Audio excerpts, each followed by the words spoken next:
Glass shattered downstairs, followed by a muffled curse that made my blood run cold.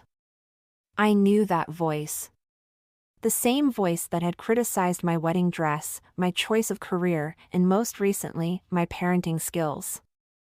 I gripped the baseball bat from behind our bedroom door, my bare feet silent on the hardwood floor. Charlie slept peacefully in his room, unaware that his grandmother had just broken into our house at 3 in the morning. The kitchen lights blazed as I crept down the stairs. Dolly Monroe stood amid a sea of scattered luggage, holding a broken flower vase like it personally offended her. Her silver-streaked hair was perfectly coiffed despite the ungodly hour. Really, Penelope? These hideous flowers by the door? I told Mark you have no sense of style. She dropped the broken pieces into the trash without a hint of remorse. Where's my son? What are you doing in my house, Dolly? Don't be dramatic. I'm moving in. She wheeled another suitcase through the doorway. Marcus knows all about it. My fingers tightened around the bat. Mark knows nothing about this. Oh, but he does. She pulled out her phone, showing me a text conversation. He agreed weeks ago. Didn't he tell you? My husband's messages glowed on the screen. Of course you can stay, Mom. As long as you need. Dated 3 weeks ago. The bat lowered to my side as reality sank in. My own husband had betrayed me, invited his mother into our sanctuary without a single word to me. Now, be a dear and help me with these bags. Dolly gestured to the pile of expensive luggage cluttering my entryway. The guest room needs a thorough cleaning, by the way. I noticed cobwebs last time I visited. There is no guest room anymore. It's Charlie's playroom. Her face hardened. Well, that won't do at all. We'll move his things tomorrow. Children don't need that much space anyway. You're not touching my son's room. Don't be difficult, Penelope. I raised Marcus just fine without all these modern parenting notions. She began dragging a suitcase toward the stairs. Speaking of which, I've noticed Charlie seems quite attached to you. Not healthy at his age. My chest tightened. He's 2. Precisely. Marcus was much more independent at that age. But we'll work on that. Footsteps creaked overhead, Mark, finally awakening to the chaos below. I watched him descend, his face shifting from confusion to recognition to guilt. Mom? What are you doing here now? I thought you weren't coming until next month. Plans changed, darling. She kissed his cheek, shooting me a triumphant look.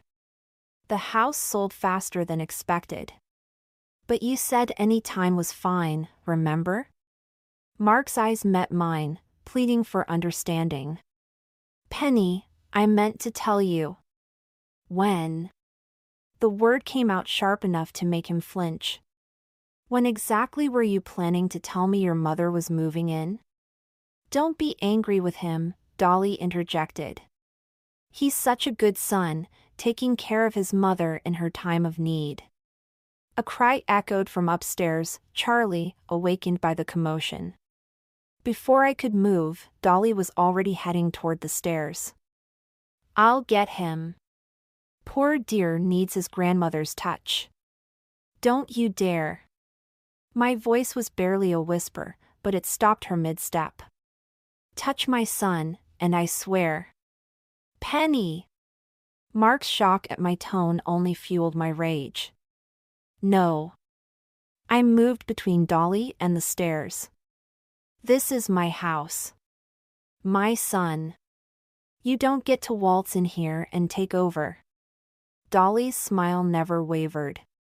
Oh, sweetheart. I already have. Charlie's cries grew louder, and I faced a choice: deal with my mother-in-law or comfort my son. As I turned to climb the stairs, I caught her satisfied smirk. This was just the beginning. She thought she'd won, but she had no idea what I was capable of. Not yet. 3 days into Dolly's invasion, I found her rearranging my kitchen cabinets. My grandmother's china set, the only thing I had left of her, sat in a cardboard box marked donate. These old dishes were taking up so much space, she said, not bothering to look at me. And really, Penelope, organizing by color instead of function? No wonder Marcus always complained about never finding anything. I clutched the box to my chest. Mark never complained about the kitchen. Oh, he wouldn't, to you. She slid another stack of plates into a new spot. He's too kind. But a mother knows when her son is unhappy. The sound of Charlie's laughter drifted in from the living room, where Mark was supposedly watching him. Instead, I found my 2-year-old covered in chocolate, drawing on the walls with sticky fingers while Mark dozed on the couch. I gave him a little treat, Dolly called from the kitchen. Poor thing never gets sweets. All that organic nonsense you insist on. I grabbed the wet wipes, kneeling beside Charlie. Hey, baby. Let's get you cleaned up. No. He squirmed away, leaving chocolate handprints on my shirt. Gamma said play. The word stabbed through me. 3 days, and she'd already trained him to call her that. Mark. I nudged his foot. Wake up. Your son is destroying our walls. He stirred, blinking at the mess. Oh, shit, shoot. Sorry, I dozed off. While your mother fed him sugar and let him vandalize the house. Come on, Penny. It's not vandalism.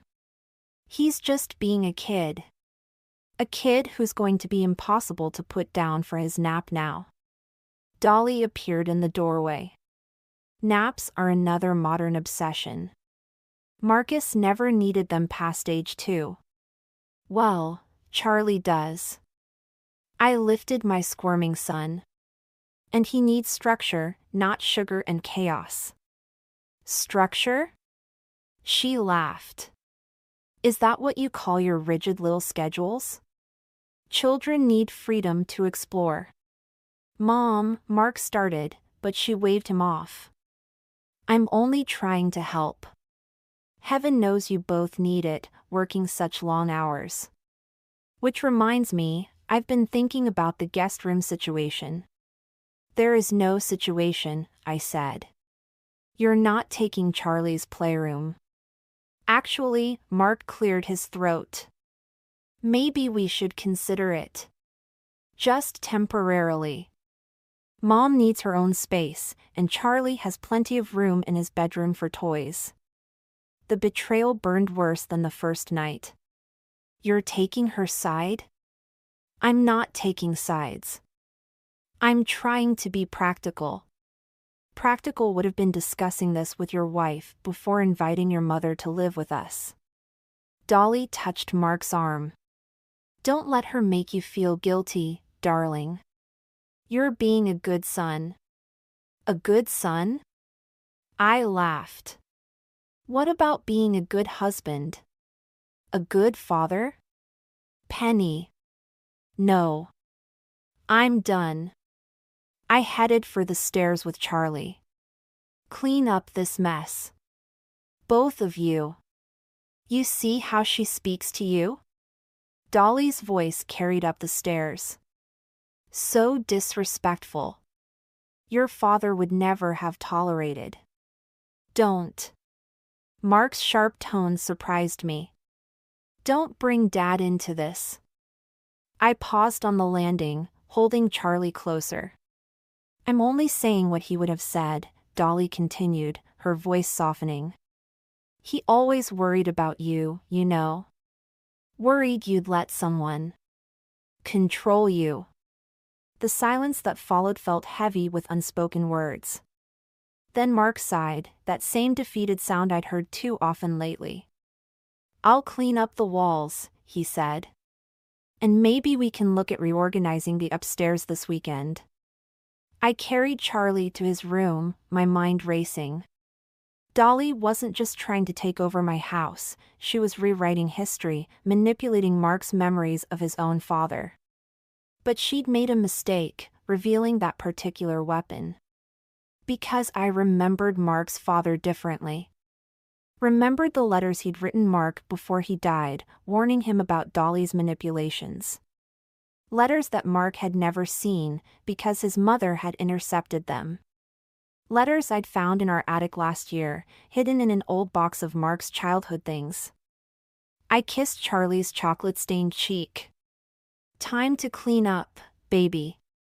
Mommy has some planning to do. The letters felt heavy in my hands as I sat in Lisa's kitchen, away from Dolly's prying eyes.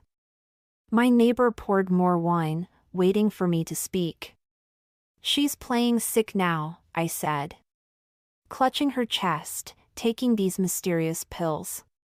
Mark's completely falling for it. Classic manipulation. Lisa leaned forward. What's in the letters? Everything. His father knew what she was doing, tried to warn Mark before he died. I spread the yellowed pages across her counter. He wrote about how she isolated them, controlled everything through guilt and fake emergencies. A text lit up my phone, Mark asking where I was. I ignored it. You have to show him, Lisa said. I tried. This morning, I mentioned his father's concerns about Dolly.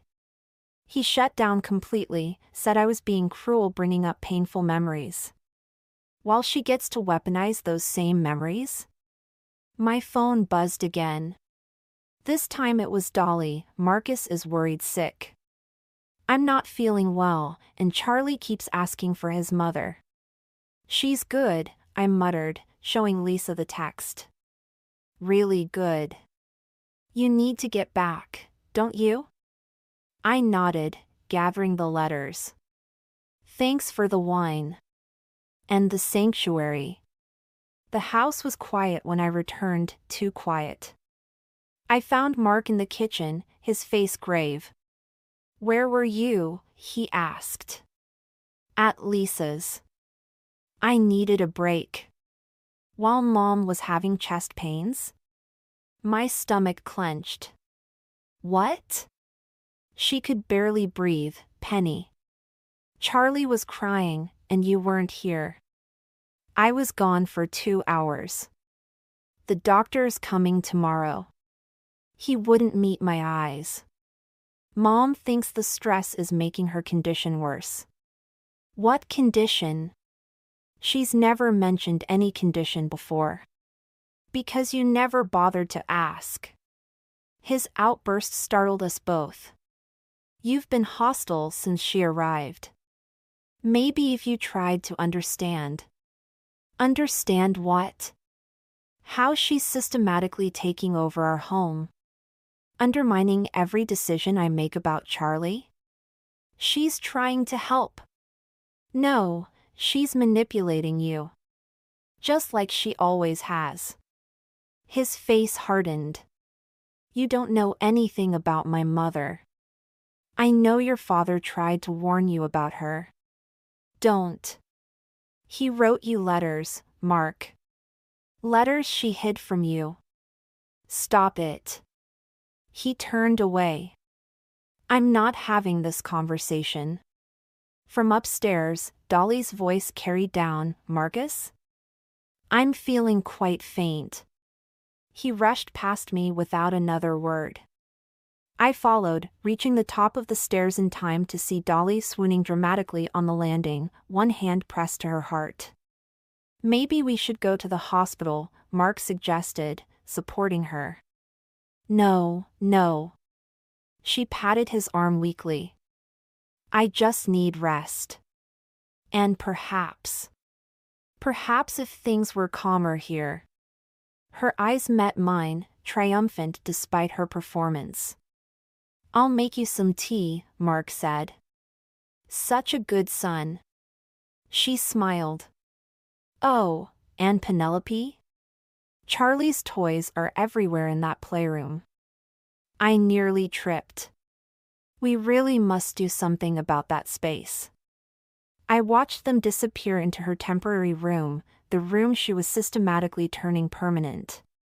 Through the partially open door, I heard her murmuring to Mark. I hate to say it, darling, but I'm worried about Penelope. These accusations, the hostility. It reminds me of your father's sister. You remember what happened to her? Mom, please. I just don't want history repeating itself. Especially with Charlie so young. I backed away, my hands shaking. She wasn't just trying to take my home or undermine my marriage. She was laying groundwork, planting seeds of doubt about my stability, my fitness as a mother. In Charlie's room, I found him sleeping peacefully, clutching the stuffed elephant I'd given him. Dolly had tried to replace it with a new toy, but he'd refused. My small victory. I touched his soft cheek, making a decision. The letters weren't enough. I needed more, concrete evidence of her manipulation, her lies. And I needed to move fast, before she convinced Mark I was the threat to our family's stability. Sweet dreams, baby, I whispered. Mommy's going to fix this. Whatever it takes. I found the papers in Dolly's purse while searching for her supposed heart medication.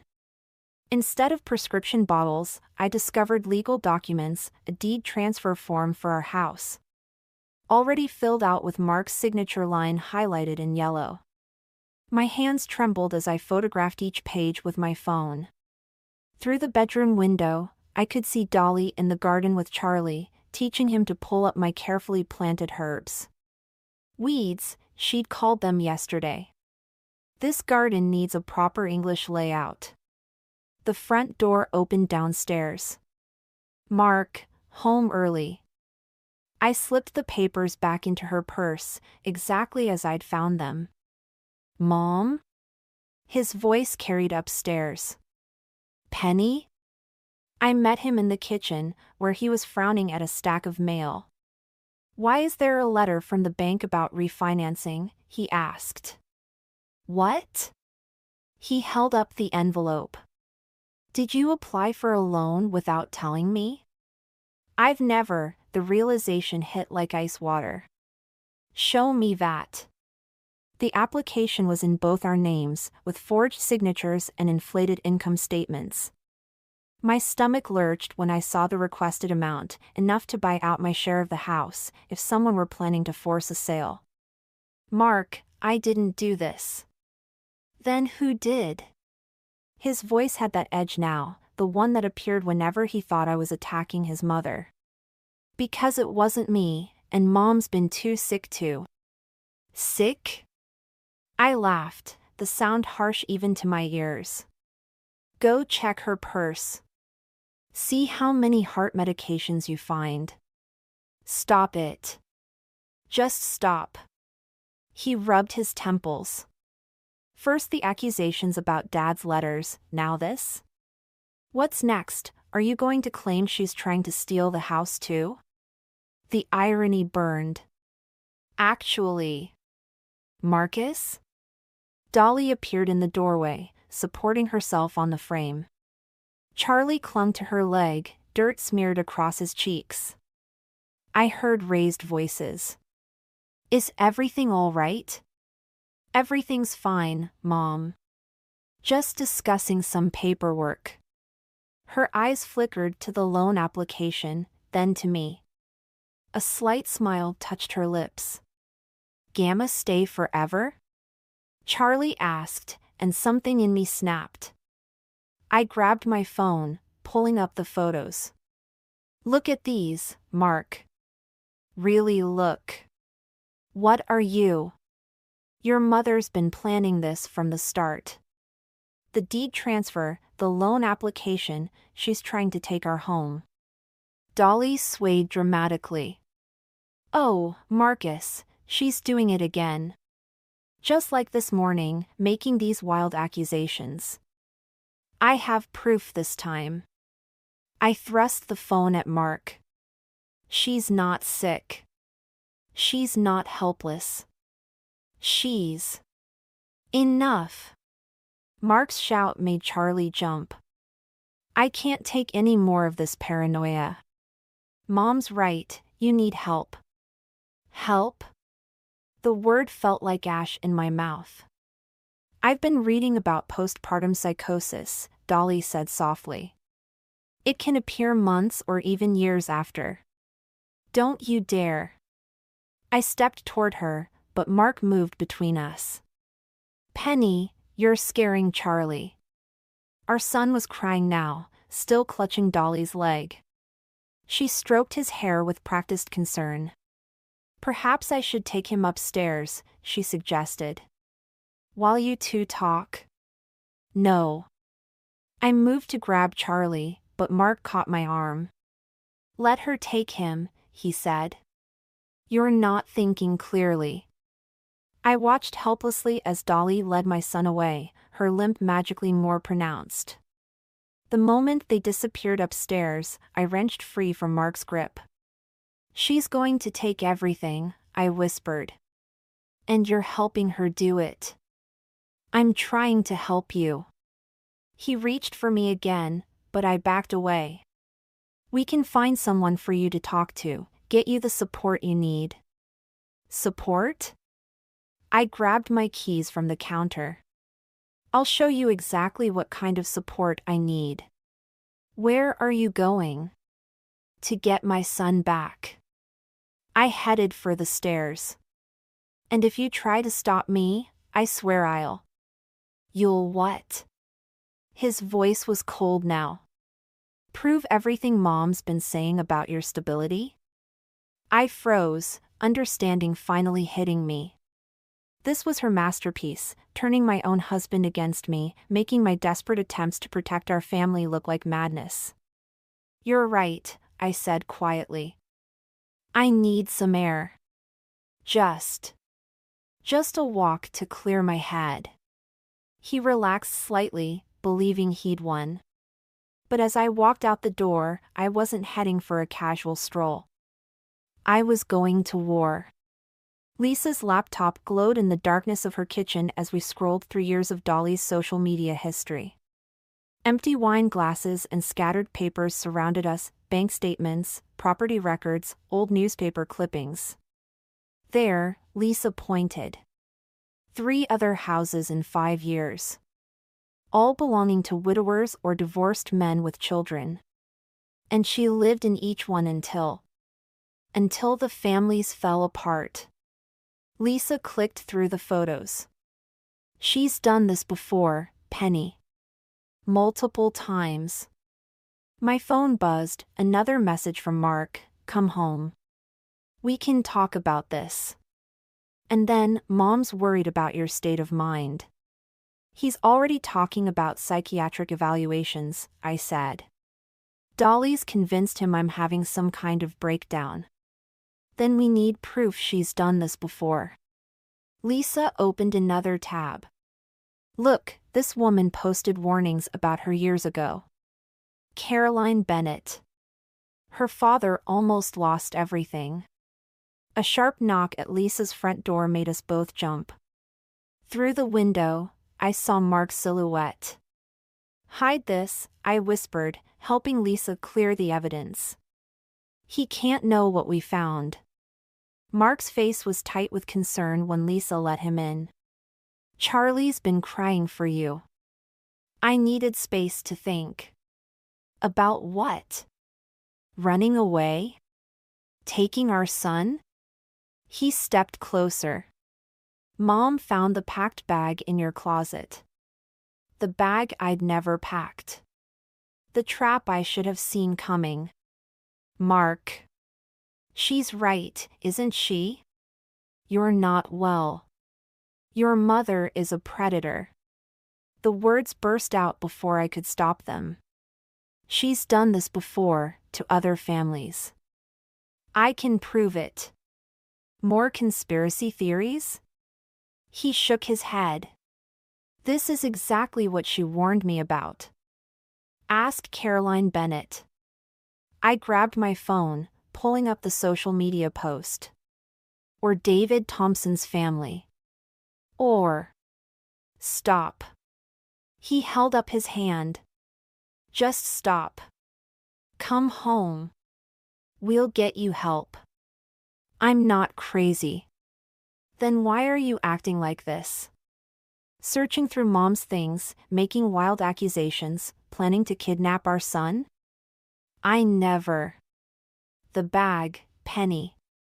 Packed with Charlie's clothes and your passport. Lisa stepped between us. Mark, maybe you should listen. Stay out of this. His voice hardened. You're only encouraging her paranoia. My phone chimed again. A message from an unknown number. This is Caroline Bennett. Lisa reached out. We need to talk about Dolores Monroe.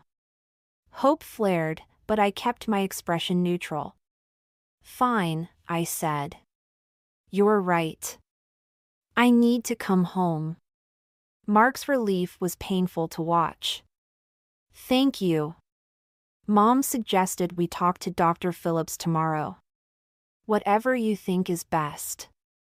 I touched his arm, feeling him relax further. I just need to use the bathroom first. In Lisa's bathroom, I quickly typed a response to Caroline, tell me everything.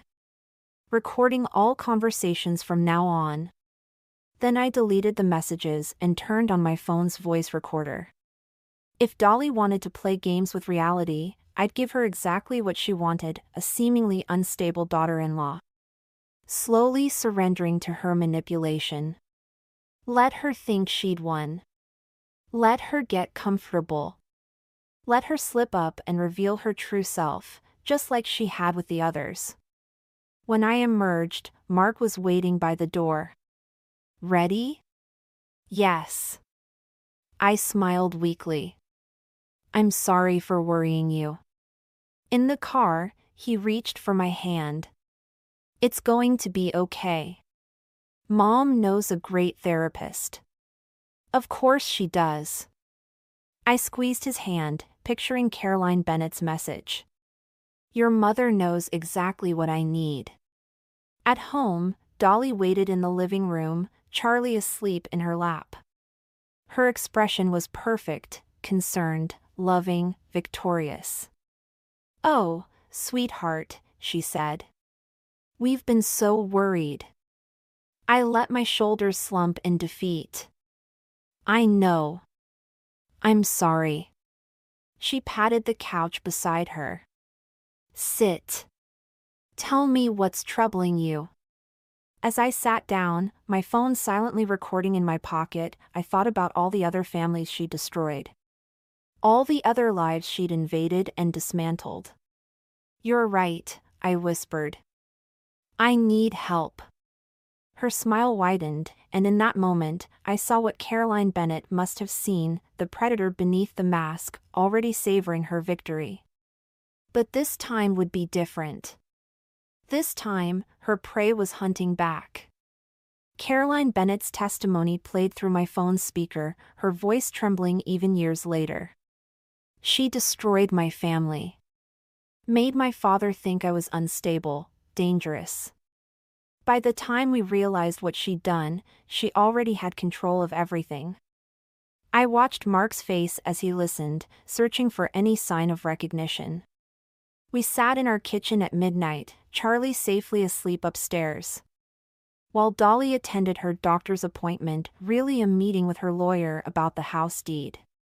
There are others, I said softly. David Thompson's family. The Hendersons. All the same pattern. Mark stared at his hands. This could be anyone. Some angry ex-daughter-in-law making accusations. Check the dates. The properties. It all matches. You've been investigating my mother? His voice hardened.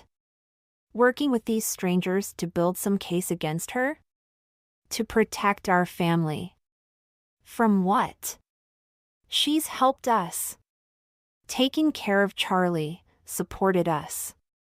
Supported us? I played another recording, Dolly on the phone with her lawyer yesterday. Once the deed transfer is complete, we can discuss options for removing her from the property. Marcus will understand eventually. He always does what's best for family. The kitchen door creaked. We both turned to find Dolly standing there, her face a perfect mask of hurt betrayal. "Oh, Marcus," she whispered. "What has she done to you?" "Done to him?" I stood, finally ready for this confrontation. "Tell him about the others, Dolly. Tell him what happened to their families." "Others?" She moved to Mark's side, touching his shoulder. "Darling, this is worse than I feared. She's created an entire conspiracy." "Stop lying." I thrust my phone forward, playing Caroline's testimony again. "Your name is on all the property records. The dates, the pattern. Anyone could fake those recordings." Dolly's voice cracked perfectly. "I knew you were troubled, but this elaborate plot to turn my son against me." "Plot?" I laughed. "Like the planted bag in my closet? The forged loan documents?"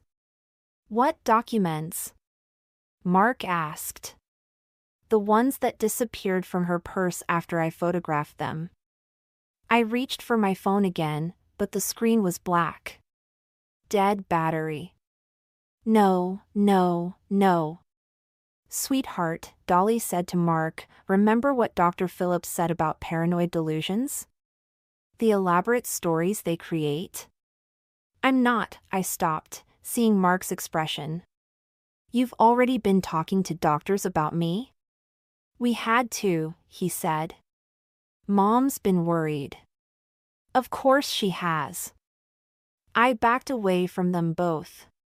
"She's been planning this from the start." "Planning what?" Dolly's voice rose. "To help you? To support this family while you spiral further into these dangerous fantasies?" "Mark, please." I grabbed his arm. "Call Caroline Bennett. Talk to the others. Just investigate." He pulled away. "I did investigate. That number you gave me? It's disconnected. The property records? Mom never owned those houses. I checked everything, Penny. There's nothing there. The room spun. That's not possible. Lisa saw." "Lisa enabled you," Dolly said gently. "Fed into your paranoia. That's why we asked her to keep her distance." "Asked her?" Ice filled my veins. "What did you do?" "We filed a restraining order," Mark said. "For your own good." She was making everything worse. I ran to the window. Lisa's house was dark, empty. "Where is she?" "Visiting family," Dolly said. "She understood it was best to give you space to heal." My last ally, gone.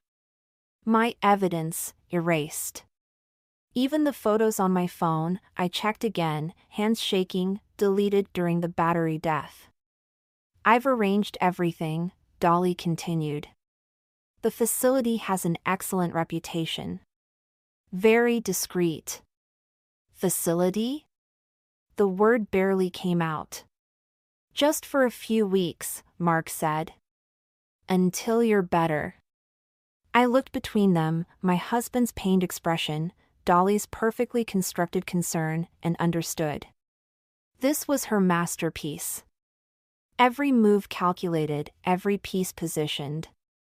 While I thought I was gathering evidence, she was building her case. Every reaction she'd provoked, every paranoid accusation she'd engineered, had led to this moment. "Charlie needs his mother healthy," Dolly said, reaching for my arm. "Come with us. Let us help you." I jerked away, but Mark blocked the doorway. Through the window, I saw headlights approaching, the intervention team Dolly had undoubtedly already arranged.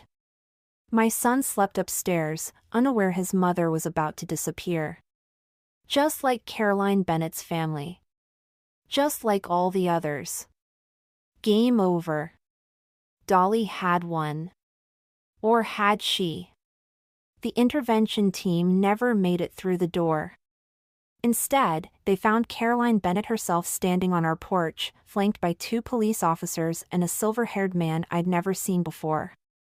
"Hello, Dolly," the man said. "Remember me? James Thompson. David's brother." Dolly's mask slipped for just a second. "Marcus, call security." "Security?" Caroline stepped forward. "Like the private security firm you hired to intimidate me? The one that's now under investigation?" Mark looked between them, confusion breaking through his certainty. "Mom?" "Don't listen to them," Dolly grabbed his arm. "They're working with Penelope, trying to destroy our family." "Like you destroyed mine?" James Thompson pulled out a folder. "We have the proof now. All of it. The forged documents, the manipulated bank records, the falsified medical reports. And the recordings," I added quietly. "The ones you thought you deleted from my phone?" Lisa uploaded everything to a secure server before she went away. Dolly's composure cracked. "You ungrateful little." "Choose your next words carefully," one officer warned. "We have questions about several suspicious property transfers in 3 states. Mark backed away from his mother, realization dawning. The houses.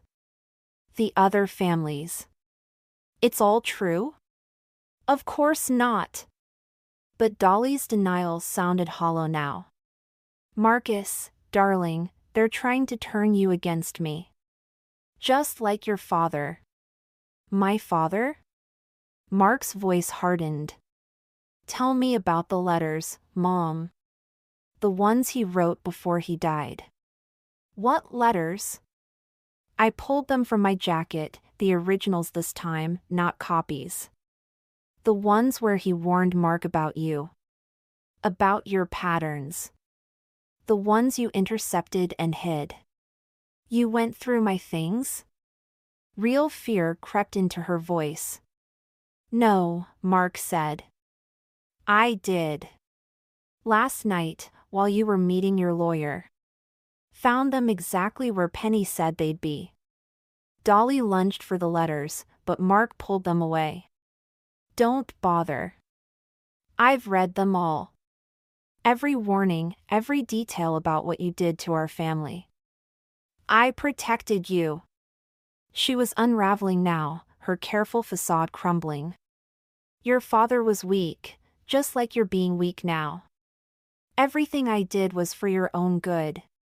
By destroying everyone I love? By trying to commit my wife? She was ruining everything. Just like your father, just like all of them, trying to take you away from me." The officers moved forward, but Dolly wasn't finished. She turned to me, eyes wild. "You think you've won? You think this changes anything?" She laughed, the sound brittle. "He'll always choose me. They always do. Because I'm the only one who truly loves them, who understands what's best." "No, Mom." Mark's voice was quiet but firm. "Not anymore." She froze. "Marcus?" "Officers," he said, "I'd like to press charges.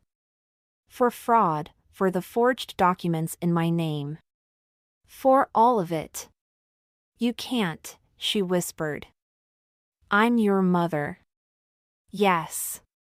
You are. That's what makes this necessary." As the officers led her away, her mask finally shattered completely. She screamed accusations, threats, promises of revenge. But Mark didn't waver. Charlie's cry echoed from upstairs, awakened by the chaos. Mark started to go, but I caught his arm. Wait. I met his eyes. Are you sure? About all of this?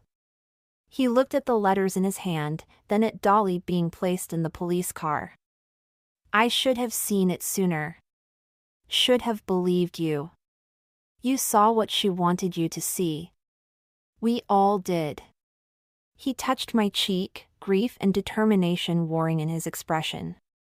I have to go with them. Make a statement, start making this right. Will you still be here when I get back? Charlie cried out again, and this time I let go of Mark's arm. We'll be here. But Mark? Things can't just go back to normal. I know. He stepped back. I have to prove myself again. To both of you. I watched him walk away, then climbed the stairs to our son. Through the window, I could see Dolly in the police car, her face a mask of fury and fear. She'd lost everything she tried to steal, her son, her control, her carefully constructed reality.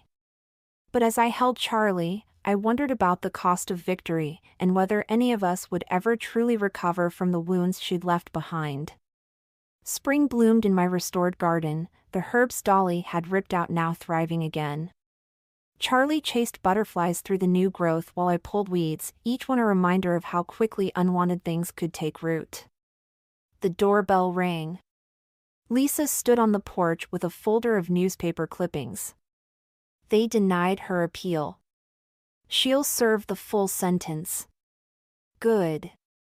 I brushed dirt from my hands. The others? Caroline Bennett got her father's house back. The Thompsons recovered most of their assets. She hesitated. Mark called me again. Charlie's laughter floated across the yard as he discovered a ladybug. I focused on that sound, not the ache that still accompanied his father's name. He's in therapy, Lisa continued. Real therapy, not the kind Dolly arranged. He wants to know if you'll consider. I can't. The words came easier now. Not yet. Maybe not ever. He's changed. He had to hit rock bottom to see the truth. To choose truth. I watched Charlie playing. I won't risk Charlie going through that again. Lisa nodded, understanding. We'd had this conversation before, would probably have it again. Some wounds needed more than apologies to heal. Inside, I made coffee while Lisa spread out the clippings. Other cases, other families torn apart by Dolly's manipulations. Some had recovered. Others remained fractured, trust too damaged to rebuild. You know what's strange? I touched a photo of Dolly being led from the courthouse.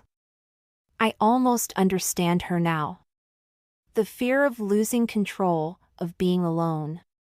The things it drove her to do. But you're not her. No.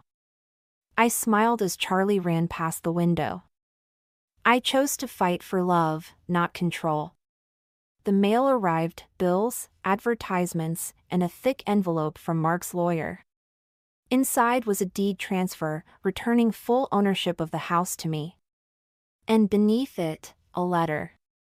You don't have to read it, Lisa said. But I did, scanning words of remorse, of understanding, of hope. The final lines caught me. I'm learning to recognize manipulation, to stand against it. Like you did. Like you taught me to do. Charlie deserves that strength in both his parents, whether we're together or apart. A cry from outside, Charlie had fallen. I rushed out, but he was already picking himself up, brushing off his knees. Okay, Mommy, he declared. I strong. Yes, you are, baby. I hugged him close, breathing in his sweet, solid presence. We both are. Later, after Lisa left and Charlie was asleep, I sat in my garden. The motion sensor light flickered on, illuminating the space where Dolly had once held court, plotting to steal everything I loved. Now only peaceful shadows remained. My phone buzzed, a text from Caroline Bennett, support group meeting tomorrow. Other survivors want to meet you. I thought about Dolly in her prison cell, probably already finding new ways to manipulate those around her. About Mark, finally facing his own wounds and weaknesses. About Charlie, growing up knowing the difference between love and control. The garden needed more work. Some plants were still struggling, others showing surprising resilience. Like family. Like healing. Like truth. I texted back, I'll be there. Then I pulled one last weed, its roots deep but not unbreakable. Above me, stars pierced the darkness, countless points of light, each one a reminder that even the darkest nights eventually yield to dawn. Charlie's nightlight glowed in his window, a beacon calling me back inside. To him. To our home. To the life we were rebuilding, stronger now for having been tested. Not all victories look like we expect. Sometimes they're found in small moments, a child's laughter, a garden's renewal, the quiet strength of choosing your own path. Sometimes the greatest revenge isn't in destroying your enemy, but in refusing to become them. I stood, brushing earth from my knees, and went to check on my son. Tomorrow would bring its own challenges, its own choices. But tonight, in this moment, we were safe. We were free. And that was enough.